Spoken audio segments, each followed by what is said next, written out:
할렐루야. 지금도 살아계셔서 역사하시며 우리와 함께 하시는 은혜를 감사를 드립니다. 주님의 은혜로 이 시간에 주님의 성전에 앉아 예배드리고 또 인터넷으로 주님께 연합 속회 예배를 드릴 수 있도록 인도하심을 감사를 드립니다. 주님, 우리는 날마다 연약함으로 아버지 앞에 고백합니다. 날마다 넘어지고 쓰러지지만 또 주님의 말씀을 기억하며 의지하며 일어섭니다. 황당하고 어려운 환경 속에서도 아버지의 멋진 퍼즐을 완성하시며 또 선한 계획으로 우리를 인도하시는 주님, 감사를 드립니다. 골리앗처럼 감당하기 어려운 산이 있을지라도 전쟁은 주님께 속한 것임을 알아 우리의 삶을 살게 하여 주옵소서. 주님, 우리 소명교회의 속장님과 인도자님들을 기억하여 주옵소서. 속던들과 함께 한자리에 앉아 예배드리며 모이기에 힘쓰는 속장님과 인도자님에게 큰 힘과 능력을 주셔서 모든 속회가 건강하게 예배를 드릴 수 있도록 하나님 도와 주옵소서. 하나님, 오늘도 말씀을 받습니다. 들려지는 말씀이 우리에게 큰 힘과 능력이 되게 하시며 은혜가 넘치는 시간이 되게 하여 주옵소서. 감사를 드리며 예수님의 이름으로 기도합니다. 아멘.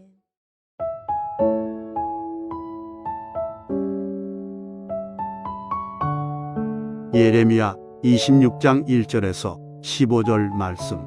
유다의 왕 요시야의 아들 여호야김이 다스리기 시작한 때 여호와께로부터 이 말씀이 임하여 이르시되, 여호와께서 이와 같이 말씀하시니라. 너는 여호와의 성전들에 서서 유다 모든 성읍에서 여호와의 성전에 와서 예배하는 자에게 내게 명령하여 이르게 한 모든 말을 전하되 한 마디도 감하지 말라. 그들이 듣고 혹시 각각 그 악한 길에서 돌아오리라. 그리하면 내가 그들의 악행으로 말미암아 그들에게 재앙을 내리려 하던 뜻을 돌이키리라. 너는 그들에게 이와 같이 이르라. 여호와의 말씀에 너희가 나를 순종하지 아니하며 내가 너희 앞에 둔 내 율법을 행하지 아니하며 내가 너희에게 나의 종 선지자들을 꾸준히 보내 그들의 말을 순종하라고 하였으나 너희는 순종하지 아니하였느니라. 내가 이 성전을 실로같이 되게 하고 이 성을 세계 모든 민족이 저주거리가 되게 하리라 하셨느니라. 예레미야가 여호와의 성전에서 이 말을 하매 제사장들과 선지자들과 모든 백성이 듣더라. 예레미야가 여호와께서 명령하신 말씀을 모든 백성에게 전하기를 마침에 제사장들과 선지자들과 모든 백성이 그를 붙잡고 이르되, 내가 반드시 죽어야 하리라. 어찌하여 내가 여호와의 이름을 의지하고 예언하여 이르기를 이 성전이 실로 같이 되겠고 이 성이 황폐하여 주민이 없으리라 하느냐 하며, 그 모든 백성이 여호와의 성전에서 예레미야를 향하여 모여드니라. 유다의 고관들이 이 말을 듣고 왕궁에서 여호와의 성전으로 올라가 여호와의 성전 세대문의 입구에 앉으매 제사장들과 선지자들이 고관들과 모든 백성에게 말하여 이르되, 이 사람은 죽는 것이 합당하니 너희 귀로 들은 같이 이 성에 관하여 예언하였습니다. 예레미야가 모든 고관과 백성에게 말하여 이르되, 여호와께서 나를 보내사 너희가 들은 바 모든 말로 이 성전과 이 성을 향하여 예언하게 하셨느니라. 그런즉 너희는 너희 길과 행위를 고치고 너희 하나님 여호와의 목소리를 청종하라. 그리하면 여호와께서 너희에게 선언하신 재앙에 대하여 뜻을 돌이키시리라. 보라, 나는 너희 손에 있으니 너희 의견에 좋은 대로 옳은 대로 하려니와 너희는 분명히 알아라. 너희가 나를 죽이면 반드시 무죄한 피를 너희 몸과 이 성과 이 성 주민에게 돌리는 것이니라. 이는 여호와께서 진실로 나를 보내사 이 모든 말을 너희 귀에 말하게 하셨습니다. 아멘. 오늘 이 본문 중심으로 신앙의 위기를 극복하려면 이라고 하는 제목으로 우리가 함께 말씀을 나누도록 하겠습니다. 여러분 신앙생활 하시다가 오늘 본문의 제목처럼 위기를 만나신 적이 있으신지요? 신앙의 위기도 있고 또 우리의 이 건강의 위기도 또 우리가 맞을 수도 있겠지요. 조금 전에 강단에 올라오기 전에 서재실에서 이렇게 마지막 설교를 정리하고 있는데 메시지가 하나가 왔어요. 그 메시지는 뭔고 하니 박윤아 씨 올해 건강검진 대상이니 이런 내용이에요. 때늦은 후회하지 말고 빨리 건강검진 올해 가기 전에 받으세요. 그러니까 의미가 그런 거예요. 좋은 말로 이렇게 착 풀어서 이렇게 얘기했지만 요지는 건강하다고 지금 이렇게 검진 자꾸 뒤로 미루지 말고 올해 검진의 해니 괜히 늦어서 후회하지 말고 꼭 검진을 올해 받으시라. 그러지 않아도 11월 안으로 꼭 받아야겠다 그런 마음을 가지고 있었었거든요. 우리가 건강에도 위기를 맞을 수 있지만 오늘 이렇게 본문의 주제처럼 신앙의 위기를 맞을 때도 있습니다.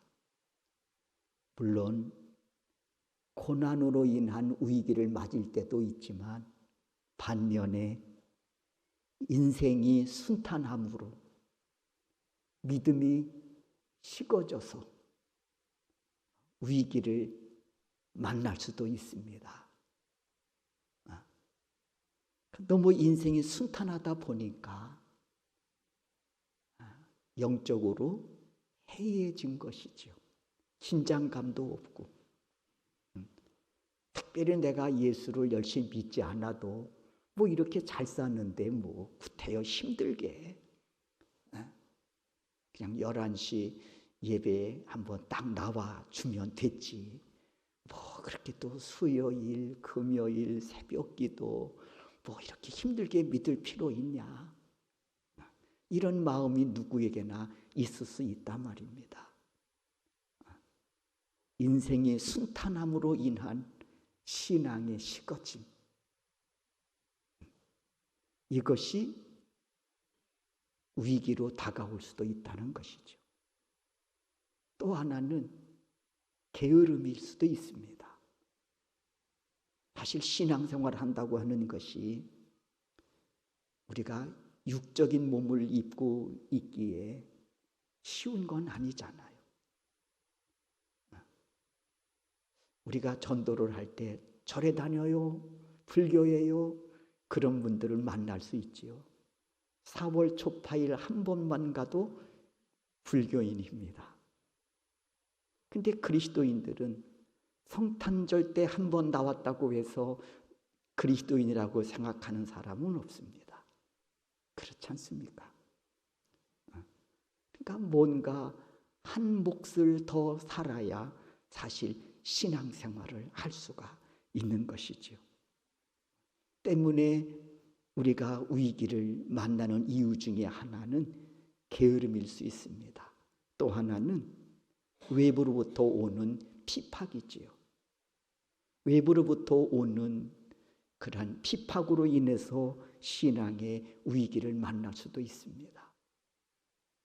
또 오늘 본문에서 이스라엘 백성들이 위기를 맞고 있습니다. 악행을 저질렀다고 그랬거든요. 근데 이 악행의 중심은 뭔가 하니 우상숭배입니다. 우상숭배를 하다 보면 당연히 하나님의 말씀이, 선지자들이 전하는 그 말씀에 귀를 닫아버리겠지요. 설령 듣는다고 해도 그 말씀에 순종하며 살고자 하는 마음이 전혀 없습니다. 우상숭배. 이로 인해서 신앙의 위기를 맞을 수 있습니다. 오늘날 우상숭배는 뭡니까? 꼭 어떤 형상을 만들어 놓고 거기에 절을 하고 뭐 그래야 우상숭배입니까? 오늘날 우상숭배는 폭넓게 우리가 생각해 볼 필요 있습니다. 한마디로 우상숭배는 뭐냐? 하나님보다 더 사랑하는 것이 내 마음에 있으면 그건 우상숭배입니다. 하나님보다 더 사랑하는 것이 있으면, 하나님보다 더 믿음의 대상이 내 마음에 있다면 그게 우상숭배자의 전형적인 모습이라고 하는 것이죠. 여러분은 어떠십니까? 오늘 본문의 이 에레미야, 우리가 지금 26장을 읽었는데 에레미야는 선지자 아닙니까? 별명이 하나 붙었지요. 뭔고 하니 눈물의 선지자라는 것입니다. 눈에 눈물이 마를 날이 없는 거예요. 왜? 불순종 이후에 하나님은 이에 대해서 반드시 심판하시기 때문에 그렇습니다. 아무리 외쳐도, 회개하고 돌아오라고 외쳐도 이스라엘 백성들은 귀를 막고 듣지 않습니다. 오히려 회개하고 돌아오라고 하는 에레미야 선지자를 핍박하고 그의 목숨을 해하기까지 하려고 합니다. 이 모습이 너무 안타까운 거예요. 그러다 보니 이스라엘 백성들의 미래가 보이는 겁니다. 그래서 눈에 눈물이 마르지를 않는 것이죠. 때문에 오늘 신앙의 위기를 극복하려이라고 하는 이 주제는 우리에게 특별한 의미가 있습니다. 왜요? 우리도 얼마든지 위기를 맞을 수 있기 때문이죠. 이런저런 이유로 말입니다. 이 위기를 극복하려면 어떻게 해야 되느냐? 오늘 본문에서는, 이 공과에서는 크게 세 가지로 말씀하고 있습니다. 158페이지를 한번 보십시오. 첫째가 뭡니까? 선포되어지는 말씀에 가감없이 귀 기울여야 한다고 하는 것이죠. 하나님의 말씀에 가감없이, 편식, 하나님의 말씀을 아멘으로 받는 데 있어서도 편식이 있을 수 있다는 거예요. 아, 이 말씀은 내 마음에 좀 맞는데? 아, 이 말씀은 내 마음에 들지 않아 하고 거절한다면 결코 그는 건강한 신앙인이 될 수가 없다는 것입니다. 신앙의 위기를 극복하려면 어떻게 해야 되느냐? 선포되는 말씀에 가감없이 귀 기울여야 한다는 것입니다. 들어야 한다는 것이지요. 여기서 듣는다고는 말은 단순히 그냥 우리가 어떤 청각적인 그런 의미로 듣는다 그런 뜻이 아니라, 첫째는 듣고 뭐냐면 깨닫는다는 말입니다. 들을 때 깨닫는다는 것이죠. 그리고 세 번째는 뭐가 있는 거 아니? 깨달았으면 돌이켜야죠. 그런 의미까지 있습니다. 그래서 부모가 자식을 훈계할 때 이런 말을 종종 사용하죠. 도대체 너는 내 말을 듣는 거냐 안 듣는 거냐? 들어요. 근데 듣는데 그 모양이야? 이렇게 나가죠. 들었으면 좀 깨달아야 될 거 아니니? 깨달았으면 네가 잘못된 방향에서 삶을 바로 잡아야 되지 않겠느냐? 근데 너는 여전히 지금 네가 잘못하고 있는 거 아니니? 그러니 너는 지금 어미의 말을 듣는 거냐 안 듣는 거냐? 지금 이 말 아닙니까? 신앙의 위기를 극복하려면 어떻게 되느냐? 선포되는 말씀에 가감없이 귀를 기울여야 된다는 것입니다. 듣고 깨닫고 돌이켜야 된다는 것이죠. 그 중심에 기준이 있지요. 기준? 뭘 기준을 삼아 돌이킵니까? 뭘 기준 삼아 깨닫습니까? 말씀이지요. 저는 감정이라는 말, 감정. 사람이 감정이 없으면 또 어떻게 되겠습니까? 감정은 귀한 거예요. 그런데 반면 이렇게 말씀드릴 수 있습니다. 감정은 불과 같다는 거예요. 불을 잘 다스리면 얼마나 유익합니까? 그렇잖아요. 불을 잘 다스리면 정말 많은 유익을 가져다 줍니다. 우리가 올 겨울을 나야 되는데 불 없이 난다고 생각해 보십시오. 불 없이 난다고 생각해 보세요. 올 겨울 정말 이게 막막한 거 아닙니까?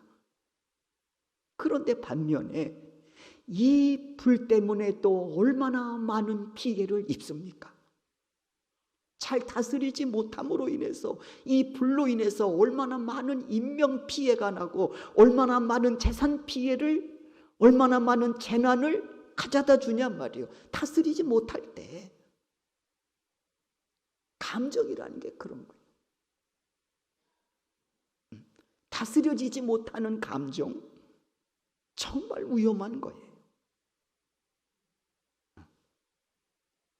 그런데 이 감정이라고 하는 것이 정말 우리가 믿을만 하냐는 거예요. 아침에 느꼈던 감정이 점심까지 가기가 힘들 때가 얼마나 많습니까? 예? 작심삼일이라고 하지만 아니 그렇게까지 멀리 갈 필요도 없고 아침에 먹었던 그 마음이 점심때까지 가기가 얼마나 어려울 때가 있느냐 말이에요. 감정이라는 게 그렇게 불안한 겁니다. 때문에 뭔가 이 감정은 다스려져야 되는 것이죠. 그게 뭐냐? 저는 말씀이라고 생각해요. 하나님의 말씀으로 내 감정이 다스려질 때 이 감정을 통해서 정말 유익한 그런 경험들을 우리가 하게 될 줄로 믿습니다. 오늘 한번 보십시다. 158페이지 첫 번째, 선포되는 말씀에 가감없이 기울여야 됩니다. 언제? 신앙의 위기를 만났을 때. 노련한 프로 운동 선수들이 슬럼프에 빠질 때가 있잖아요. 그때 한결같이 이들이 공통분모로 하는 이야기가 있습니다. 그게 뭡니까? 기본으로 다시 돌아가서 일부터 다시 시작하는 거 아닙니까? 신앙생활의 가장 기본적인 게 뭘까요? 신앙의 위기를 만났을 때 가장 기본적인 게 뭘까요? 말씀으로 돌아가는 겁니다. 감정으로 돌아가는 게 아니라 말씀으로 돌아가는 거예요. 어떻게? 가감 없이. 가감 없이. 한번 우리가 읽겠습니다. 유다 백성은 읽습니다. 유다 백성은 요시야 왕이 죽은 후 급속히 타락의 길을 걸었습니다. 예, 여기서 봅시다. 요시야 왕이 살아있을 때는 그래도 백성들이 여호와의 신앙으로 이들이 정도를 걸었다는 얘기 아닙니까? 그런데 요시야 왕이 죽은 후에 급속히 타락의 길을 걸었다는 것입니다. 어떤 생각이 듭니까, 여러분? 한 사람의 깨어있는 한 사람의 중요성입니다. 한 사람 깨어있는 한 사람. 네? 성경 말씀을 읽다 보면 한 시대가 마감되고 또 다른 새로운 시대가 열릴 때가 있습니다. 그래서 누가 죽고 그 다음에 새로운 인물이 등장해서 새로운 역사를 써가게 되지요. 그럴 때 보면 하나님은 준비된 한 사람을 쓰십니다. 한 사람. 왜냐? 준비된 그 한 사람은 생명의 역사를 써가기 때문에 그렇습니다. 생명의 역사요. 그러니까 하나가 아니지요. 지혜로운 농부는 씨앗 하나에서 수많은 열매를 보는 거지 않습니까? 하나의 씨앗은 그냥 작은 하나의 씨앗이 아닙니다. 그 씨앗이 생명의 역사를 펼쳐 수많은 열매를 맺게 될 것이라고 하는 그런 소망 중에 미래를 바라보며 하나의 씨앗을 소중하게 땅에 심습니다.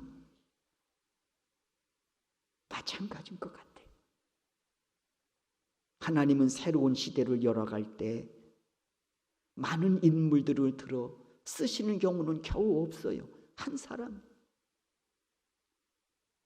이 한 사람을 통해서 생명의 역사를 써갈 때 그 공동체를 변화시킬 수 있다고 하는 그 힘이 바로 그 한 사람으로부터 시작되기 때문인 줄로 믿습니다.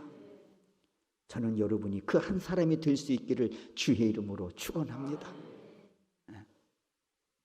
무리에 휩쓸려 다니지 말고 말이죠. 누가 이런다고 해서 그래 우르르 또 물려가고, 누가 이런다고 해서 또 그래 우르르 물려가고, 그때 그 사람을 주관하는 것은 100% 감정입니다. 100% 감정. 하나님의 말씀을 중심으로 삼고 살아가는 사람들은 그렇지 않아요. 세상 말로 뚝심이 있는 거예요. 누가 뭐래도 나는 말씀에 서서, 가감없이 말씀에 서서 그 말씀에 위배된 것이라고 하면 움직이지 말아야 됩니다. 그게 생명의 역사를 써가는 사람의 진정한 모습이라고 하는 것이죠. 팔랑귀가 돼서 되면 안 된다, 그런 얘기. 팔랑귀 되지 마라.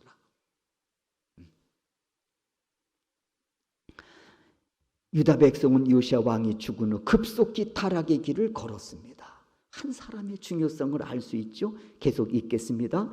요시야 왕은 우상과 거짓 선지자들을 청산하고 율법에 기록된 말씀을 따라 살도록 종교 개혁을 단행했습니다. 그러나 그 뒤를 이은 여호와김 왕은 악한 길을 걸었습니다. 왕과 백성들의 악행을 지켜보신 하나님, 에레미야에게 성전에 와서 예배하는 모든 자에게 여호와의 말씀을 한마디로 가감하지 말고 선포하라고 지시하셨습니다. 무슨 얘기입니까? 요시야 왕이 종교 개혁을 일으키면서 여호와의 신앙으로 우리가 하나가 되어야 된다. 그럴 때 아멘 따랐단 말이에요. 그런데 그 뒤를 이은 또 이 여호와김 왕이 악한 길을 걸으니까, 그러니까 또 백성들은 팔랑귀가 돼서 감정에 치우쳐서 말씀을 버리고 또 그 악행에 또 참여를 하게 됐다는 겁니다. 그러니까 하나님이 에레미야 선지자에게 말씀하고 있는 겁니다. 성전에 와서 예배하는 모든 자에게 여호와의 말씀을 한마디도 가감없이 말고 선포하라고 지시하셨습니다. 말씀으로 다시 돌아와야 된다는 것이죠. 말씀을 듣고 깨닫고 잘못된 길에서 돌아와라, 지금 그 말씀이지요. 읽겠습니다. 하나님은 시작. 하나님은 경고 메시지를 들은 백성이 악한 길에서 돌아서기를 끝까지 기대하셨습니다. 그러므로 우리를 절망으로 밀어넣는 신앙의 위기를 만났을 때 제일 먼저 하나님의 말씀에 귀 기울이는 것입니다. 귀 기울이는, 제일 먼저 하는 일이 뭐냐? 귀 기울이는 일을 하는 거예요. 그래서 예수께서 말씀하시죠. 너희는 눈으로 봄으로 귀는 들음으로 복이 있도다.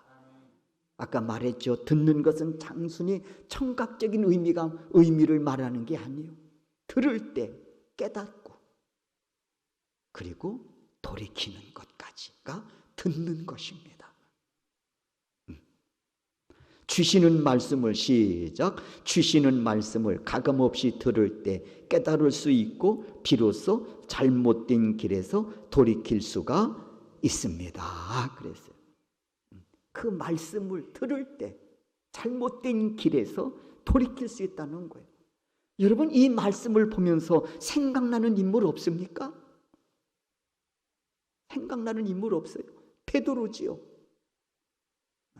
부인하고 저주하며 예수를 떠날 때 닭 우는 소리를 듣습니다. 그때 말씀이 생각나서 통곡하고 제자의 길을 그가 바로 잡습니다. 때문에 위기를 만났을 때 선포되는 말씀에 가감없이 귀 기울여야 된다 하는 것이죠. 두 번째, 말씀에 불순종하면 재앙이 닥쳐옴을 알아야 합니다. 불순종하면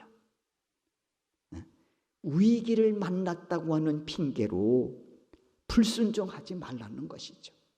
왜?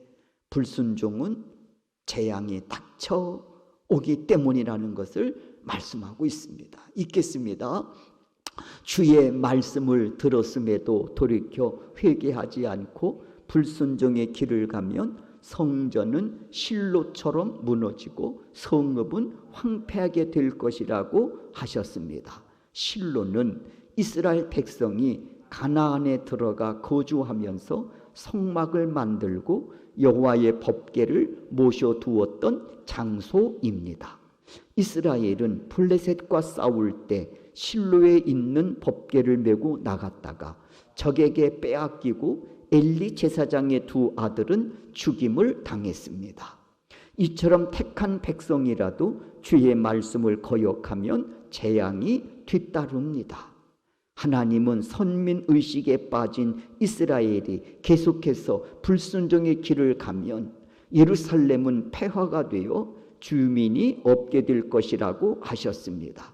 하나님의 백성이라도 주의 말씀대로 살지 않으면 재앙, 심판이 닥친다는 것을 알아야 됩니다. 그렇죠. 하나님은 상급도 준비해 놓으시지만 불순종에 대해서는 반드시 묵과하지 않으신다고 하는 것도 우리가 위기를 당했을 때 우리가 극복하기 위해서 깨달아야 할 중요한 메시지임을 말씀하고 있습니다. 세 번째, 신앙의 위기를 만났을 때 잘못된 행실을 고치고 주님께 순종해야 합니다. 그랬어요. 자, 그 다음 우리가 읽도록 하겠습니다. 읽습니다. 하나님은 제사장과 선지자들과 고관들과 백성들에게 말씀을 전하도록 에레미야를 보내셨습니다. 성전에서 주의 말씀을 선포하는 것은 주의 백성들을 옳은 길로 인도하기 위해서입니다. 그러므로 주의 말씀은 모든 사람이 들어야 합니다. 하나님을 떠나 죄악 속에 살던 사람도 주의 말씀을 듣고 회개하면 다시 살 길이 열립니다. 너희는 너희의 길과 행위를 고치고 너희 하나님 여호와의 목소리를 청종하라. 그리하면 여호와께서 너희에게 선언하신 재앙에 대하여 뜻을 돌이키시리라고 하셨습니다. 성전에서 선포되는 주의 말씀을 성도들이 기쁘게 듣고 순종하면 절망의 그림자가 물러갑니다. 주의 말씀을 마음에 새기고 행실을 고치며 믿음으로 응답할 때 복된 신앙생활을 할 수 있습니다. 그랬습니다. 자, 눈물의 선지자까지 읽습니다. 눈물의 선지자 에레미야는 영적 암흑 시대에 죽음을 무릅쓰고 백성의 죄악된 행위들을 지적하며 주의 말씀을 선포했습니다. 주의 말씀을 전하는 이는 말씀을 가감없이 전해야 하고 듣는 이들은 듣고 싶은 메시지만 선택해서 들어서는 안 됩니다. 성도는 나에게 주시는 모든 말씀을 나를 위한 말씀으로 듣고 따라야 합니다. 책망의 말씀을 들어도 아멘으로 받으며 돌이키는 믿음이 우리에게 있기를 바랍니다. 그랬어요. 우리가 158페이지 세 번째 한번 우리가 방금 읽은 말씀을 보십시오. 제가 다시 한번 읽을게요. 158페이지 밑에서 세 번째 줄, 하나님은 제사장과 선지자들과 고관들과 백성들에게 말씀을 전하도록 예레미야를 보내셨습니다. 그렇죠. 악행을 저지르고 있는 이스라엘 백성들에게 예레미야 선지자를 보내셔서 하나님의 말씀을 대언케 하셨습니다. 핵심은 뭐냐? 악행에서 돌아오라는 겁니다. 돌아오지 않으면 하나님이 심판하시겠다는 겁니다. 듣기 좋을까요? 나쁠까요? 듣기 싫습니다. 적어도 순종해야 되겠다고 하는 자들은 귀를 기울여 듣겠지만 그렇지 않은 사람들은 이 말씀이 듣기 싫습니다. 오죽하면 스데반이 복음을 전할 때 돌로 스데반을 쳐서 죽여버렸겠습니까? 듣기 싫다는 겁니다. 회개하고 돌아와라. 듣기 싫다는 거예요. 예레미야 선지자 마찬가지요. 하나님이 이들에게 선지자 예레미야를 보내셨습니다. 가감없이 말씀을 전합니다. 듣기 싫습니다. 그런데 여기서 지금 그거를 이야기하고 있는 겁니다. 하나님은 제사장과 선지자들과 고관들과 백성들에게 말씀을 전하도록 예레미야를 보내셨습니다. 그런데 성전에서 주의 말씀을 선포하는 것은 주의 백성들을 옳은 길로 인도하기 위해서입니다. 악행에서 돌이키라는 것이죠. 그리고는 옳은 길을 가도록 말씀을 선포하고 있는 것입니다. 새벽에도 막대기, 지팡이에 관한 말씀을 드리지 않았습니까? 막대기, 목자의 손에 들려있는 지팡이, 세 가지 기능이 있잖아요. 첫째는 인도 아닙니까? 그냥 마른 막대기인 것처럼 보이지만 여기에 이 막대기에는 중요한 의미가 담겨져 있는 거예요. 그걸로 양들을 인도한단 말이에요. 방황하지 않도록. 또 그 막대기의 기능은 뭡니까? 사나운 짐승들이 양의 목숨을 노리고자 공격해 올 때 목자는 이 막대기로 양들을 보호합니다. 세 번째, 이 막대기 기능이 뭡니까? 양들의 필요를 채워주는 데 있어서 요긴하게 쓰이는 거예요. 이 막대기로 맑은 시내 물가로 푸른 초장으로 인도한단 말입니다. 그렇다면 오늘날 하나님은 우리를 어떻게 인도하십니까? 어떻게 우리를 보호하십니까? 어떻게 우리에게 필요를 채우십니까? 하나님의 말씀이지요. 막대기 같은 하나님의 말씀이란 말이에요. 오늘 본문도 그걸 이야기하고 있는 거예요. 성전에서 주의 말씀을 선포케 하는 이유는 뭐냐? 옳은 길로 인도하기 위해서라는 것입니다. 그러면 귀를 열고 들어야 되지요. 그래서 세 번째, 신앙의 위기를 만났을 때 잘못된 행실을 고치고 주님께 순종해야 한다 하는 말씀을 우리에게 주시고 있습니다. 여러분, 오늘 이 세 가지, 누구나 신앙생활에 건강에도 위기를 만날 수 있듯이 누구에게도 신앙의 위기를 만날 수 있습니다. 나는 신앙의 위기 안 만나? 물론 다 그러고 싶지요. 그러나 때로는 피할 수 없는 위기를 만나야 할 때가 있습니다. 그때 오늘 이 말씀을 기억하시기를 바랍니다. 선포되는 말씀에 가감없이 귀를 기울이시기를 바랍니다. 감정에 휘둘리지 말고 말씀의 중심을 삼아서 가감없이 그 말씀에 다시 우리가 생각을 맞추고 그 말씀에 우리의 행동을 맞추고 그 말씀에 우리의 믿음을 맞추어 온전케 하시는 예수 그리스도를 따라가는 우리의 발걸음이 좌로나 우로나 치우침이 없기를 주의 이름으로 축원합니다. 또 하나, 말씀을 떠난 삶, 불순종이지요. 이에 대해서 반드시 심판하신다는 사실을 명심하십시오. 요셉, 보디발 집에 노예로 팔려갔습니다. 용모가 아름답고 준수하다 보니 보디발 아내가 요셉을 유혹합니다. 모든 사람을 다 내보내고 심실로 끌어들이지요. 그리고 이 집에 너와 나 단둘이 있으니 동침하자고. 사실 유혹이란 말보다는 명령이지요. 노예가 명령을 받으면 따라야 되지요. 거절은 죽음과 직결되는 거예요. 이때 모세는 단호하게 거절하지요. 거절을 위해서 요셉은 자기 목숨을 건 겁니다. 그때 보디발 아내가 말합니다. 이 집에 아무도 없다고. 너하고 나하고 둘이 있는데 우리 둘이 입을 다물면 누가 할 수 있겠냐. 그때 요셉이 말하죠. 저는 그렇지 않습니다.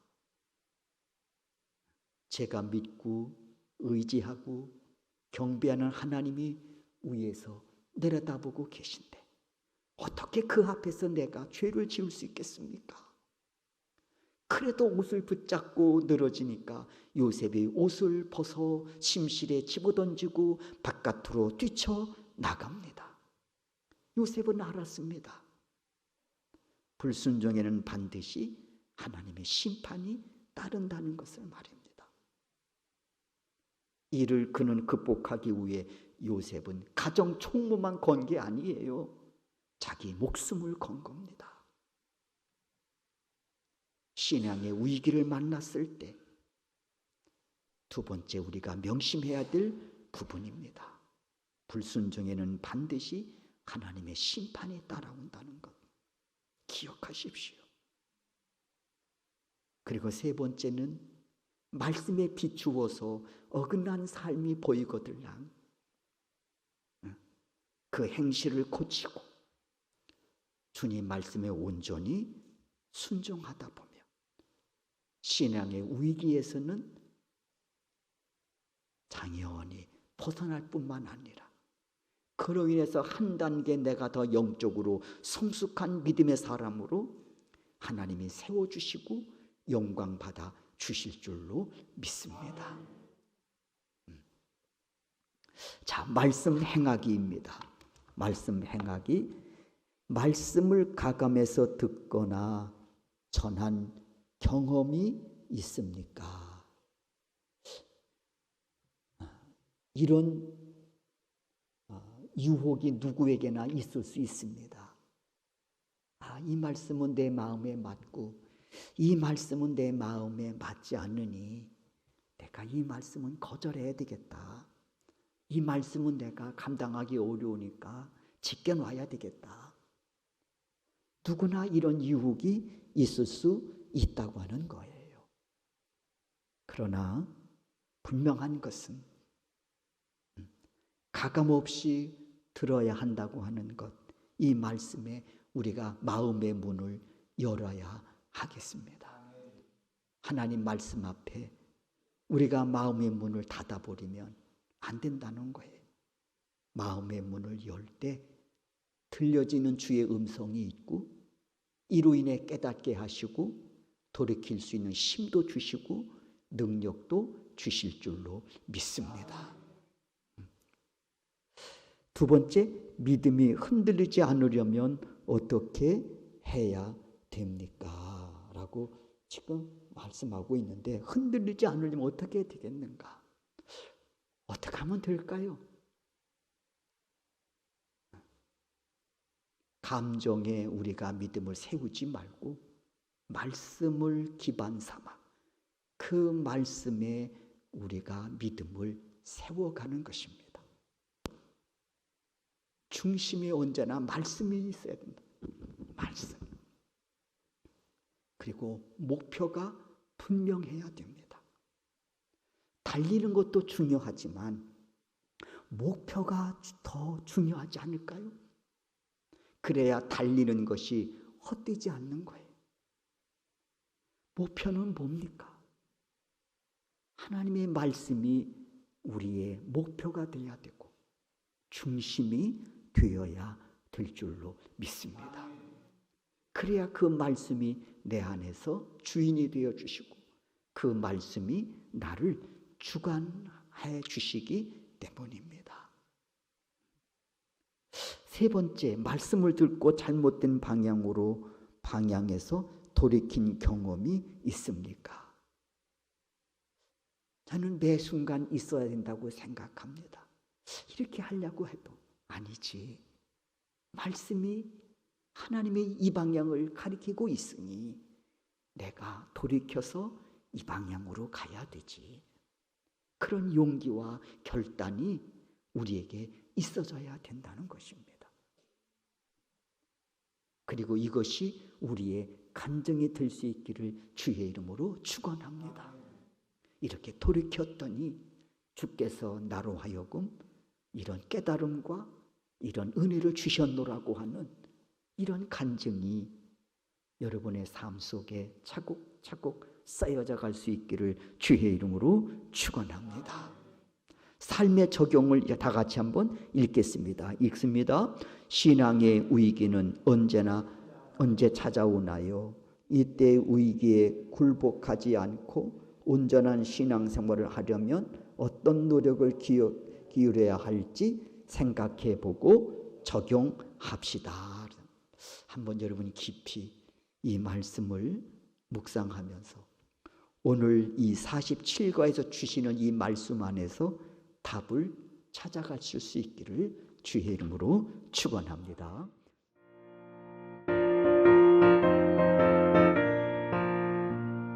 주님 약속하신 말씀 위에서 영원토록 주를 찬송하리라. 소리 높여 주께 영광 돌리며 약속 믿고 굳게 서리라. 약속 믿고 굳게 서리. 영원하신 말씀 위에 굳게 서리. 말씀 위에 굳게 서리. 그 말씀 위에 굳게 서리라. 주님 약속하신 말씀 위에서 성령 인도하는 대로 행하며 주님 품에 항상 안식 얻으며 약속 믿고 굳게 서리라. 약속 믿고 굳게 서리. 영원하신 말씀 위에 굳게 서리. 말씀 위에 굳게 서. 그 말씀 위에 굳게 서리라. 오늘도 저희들 연합속회를 드리면서 준비한 헌금을 하나님께 드립니다. 이 예물을 기쁘신 마음으로 흠양하여 주옵시고 영광받아 주옵소서. 또한 일천번제로 드려진 귀한 손길도 있습니다. 매 시간마다 주의 존전에 나와 부르짖어 기도하며 드려지는 귀한 이 예물 기쁘신 마음으로 흠양하여 주옵시고 주 안에서 이루고자 하는 거룩하신 뜻들이 저들의 생애 속에 아름답게 펼쳐지는 은혜를 보게 하여 주시옵소서. 예수 그리스도의 이름으로 기도하옵나이다. 아멘.